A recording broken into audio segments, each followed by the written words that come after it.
What's up, Bad Talk family? Welcome to another episode of the Bad Talk Show, man. So today we're going to talk about who the winner will be between Tesla, ChatGPT, and Google. So make sure you stick around till the end because we're going to break down everything you need to know. But Rel, let's get into it, bro. For sure, man. And this is a good one, bro. This is a very good one because this battle might be better than Lakers Celtics. Like, That's a this is fact. a This is the next real, rivalry we see. yes, bro, real rivalry right now. So little did y'all know, but Elon Musk is up to no good.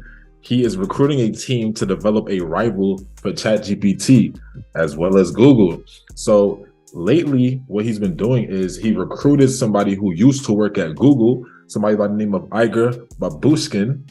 I like that last name, Babushkin, my boy. He recruited him. Yes, sir. And he's going to help him build out an alternative to ChatGPT. And Babushkin, he used to work at DeepMind, the AI unit from Google. And a lot of people don't realize, but Elon Musk actually used to be a founder, or he's a co-founder of OpenAI, which is who creates ChatGPT. He just left OpenAI in 2018. Okay, so Elon's no stranger to AI and all the technologies that come along with it because, like I said, he was a part of OpenAI at once upon a time. And Elon admittedly has said that ChatGPT is scary good. We're not far from dangerously strong AI, he says. And yes, AI can be dangerous, but now he wants to really be a part of the race at a higher scale because they're coming out with their own chatbot. And so ChatGPT, you better watch out because when Elon gets behind something, we know he's a brilliant mind and he could really spark something up. But you know what I mean? That's what I could say about Elon's side.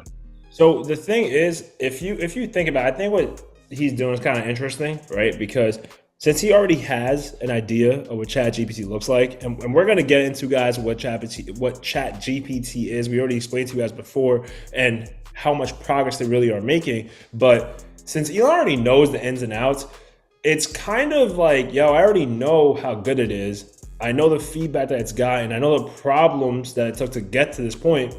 So all I'm going to do is fix those problems. Yep. Just make it that much better, right? So one, I think he's going to do that. And two, we already know him to be a great innovator. He might not be a great leader, but he's definitely a great innovator. So Tesla's future looks pretty bright in that sense. But let's check out what their competition is, right? Because I don't think it's going to be that easy to just take over what ChatGPT has done, because what they've done is honestly extremely remarkable. So when we get into it right off the bat, before we get into this record, this is what I want to show you guys, right? So ChatGPT hit 1 million users in just 5 days, literally 5 days. While the other company that you see, iPhone was 74, Netflix was 3.5 years, Airbnb, et cetera, et cetera. These are some really, really reputable companies, if not the most reputable companies that we use on a day-to-day basis. So the fact that ChatGPT, which is just a bot, really, when you think about it, that answers a lot of our questions for us, hit this much in just 5 days, it's absurd. But what's even more scary is that they were able to reach 100 monthly active users in January. That's just 2 months. No, 100 million. 100 million, I'm sorry, 100 million. Yes, 100 million. Just 2 months after their launch. That's even more wild. To put that into perspective, right? So if we scroll down, TikTok did that in about 9 months, right? And then Instagram was 2.5 years later. So it's growing at an extremely rapid pace. And Rel, I know you and I use Chat GPT. What do you think about it from a consumer's perspective? I'm like, man, I don't know how I live without it. You know what I mean? Already, I feel that way. And it's crazy because like we use it at work, right? We'll use it in Bad Talk itself just to be able to do simple tasks for us. And I'm sure you guys could try it out yourself. We already have a whole episode on that, so make sure you check that out if you haven't. Also, please make sure to like this video and comment below who you think is going to win the battle so far. Do you think ChatGPT will continue? Do you think Tesla's going to take over? But another competitor is Google. So let's really break down, right? So Bard is basically what they're calling their tool, right? That's how they're saying this is going to be our bot that's going to take over and be the next big AI thing. So something that I found was pretty interesting is, Rel, if you think about it, if you're an employee of a company, right, and you're launching this new product, you would be excited to launch the product, correct? Yeah, of course.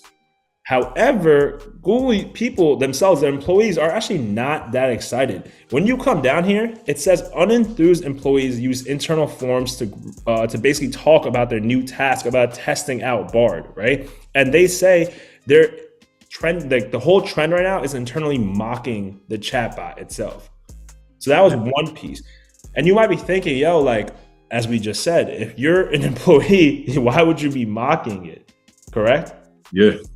But the reason why they're mocking it is because what took place at their actual event. So Google had this whole event where they were kind of showing what their whole Bard system was going to look like, what the chatbot was going to look like.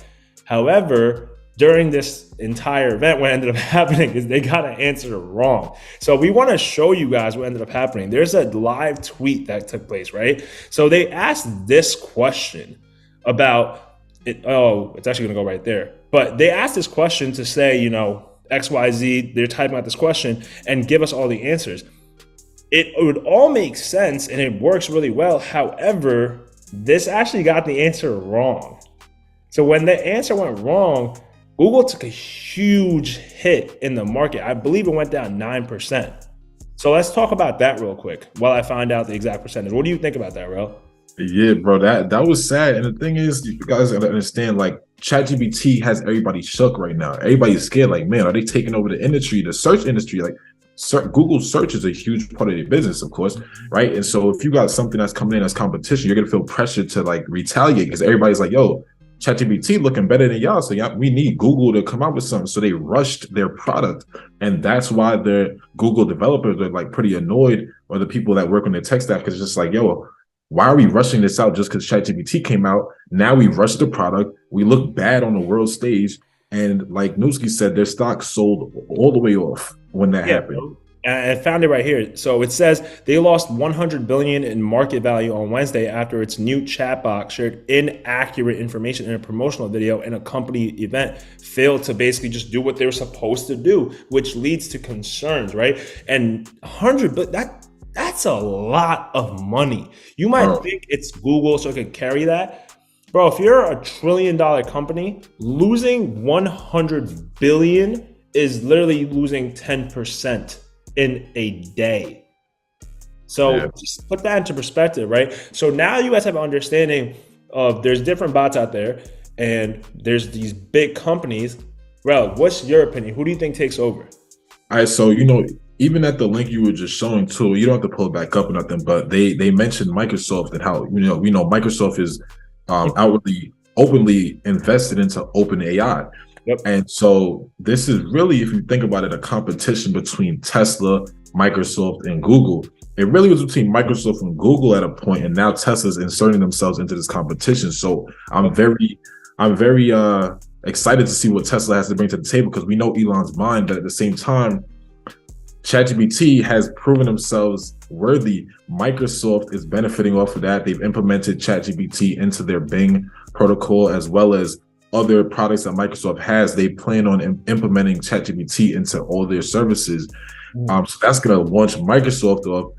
And there's this rivalry that's been going on between Microsoft and Google, because, you know, when Microsoft has their Microsoft Word products, you know, Google came out with all this, Google Docs and all that. Office, and Google had Google Suite. Exactly. Right. So now this is Microsoft saying, hey, well, guess what? Now we're getting back at you. Now we got our search engine popping with Bing. And so this rivalry between these two giants is very interesting to see. And it's like, we always thought, how could we get these giants to fall off? But little do we know, all we have to do is get these giants to fight amongst each other.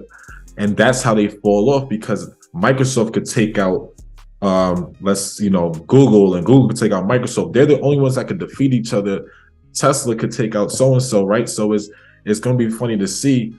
And last thing I'll say real quick is, I don't think I will ever count out Google, ever. I know they had a bad showing, but never would I bet negatively on Google. I'm sorry, I can't. No, I was just about to say that. So You know how Apple, when they did events before, they would have bad showings as well. And sometimes it's actually a tactic, which is crazy to say so. They do this on purpose so people talk about it. And there's like, yo, Bard did this. It was so bad, XYZ. So people start talking more and more about it. They share it in their group chats. And all of a sudden, when Bard makes an update, people will go and check it out. And they're like, oh, it doesn't do the same mistake anymore. And people forget about the mistakes. It's low-key like when people were saying LeBron stinks, et cetera, et cetera. When he wins his chip, it's over. You know what I mean? Like when you get that ring, no one cares about the losses.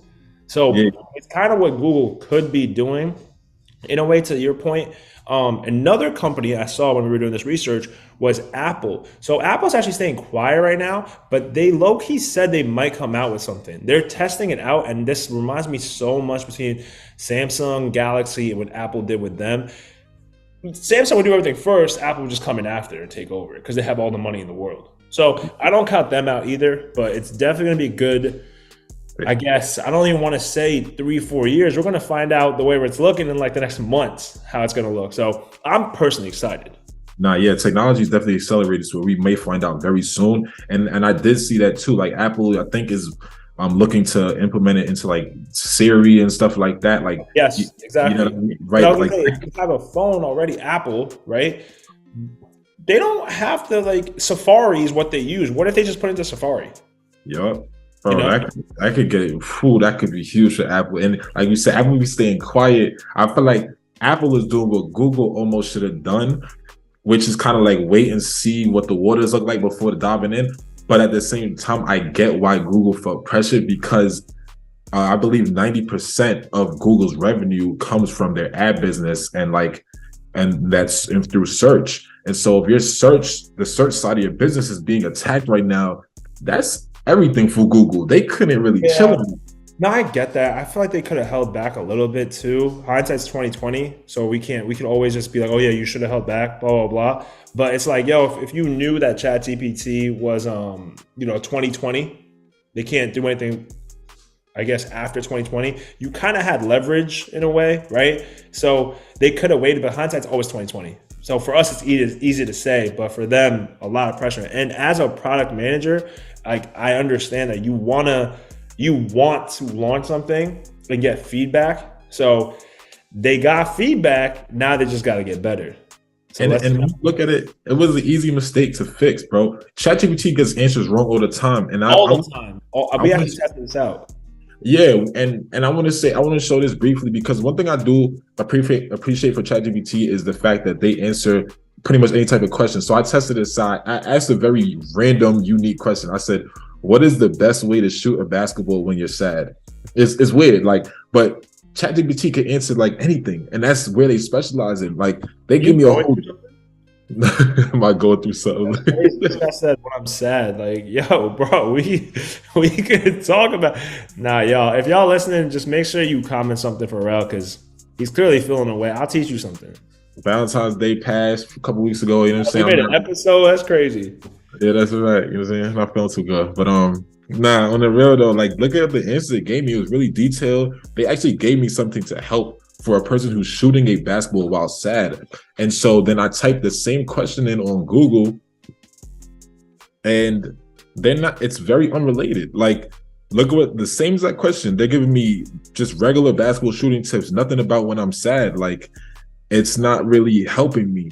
And so it's like that alone is like really separating ChatGPT is people can go there and get direct answers. I don't have to look, I would have to go through all these websites to find something to potentially, hopefully help me. And ChatGPT, I get it right away. I got a whole psychologist. It's just I got a psychologist and trainer in the same sentence, bro.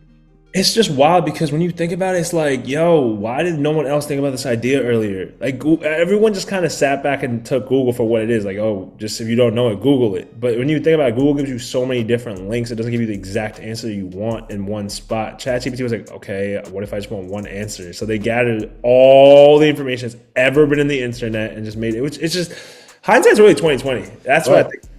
It costs a lot. Remember, like, for sure. You know what I mean? That's the thing. It costs a lot to run ChatGPT. A lot of people don't know, like, to generate the amount of like data that they're doing, bro. It costs a lot of money. So I know Microsoft is helping them out with that right now, but it's tough. So maybe that's why it's probably infrastructure for real. No, for sure, 100%, 110%. But I mean, if y'all have a different perspective than Rel and I, definitely let us know by commenting below and by liking this video. Just let us know who you think the winner is going to be, right? Because we're very excited to know your opinion. But as always, if you're still watching, thank you. We appreciate you. Please make sure you like, comment, and subscribe to the channel. Plus that little notification bell because we drop 2 videos a week. Don't want to miss them. Check out our video that we made on Monday because it was definitely fire and very useful if you're trying to learn how to trade. But we will catch you on the upcoming Monday. Until then, peace. Peace. Soundstripe.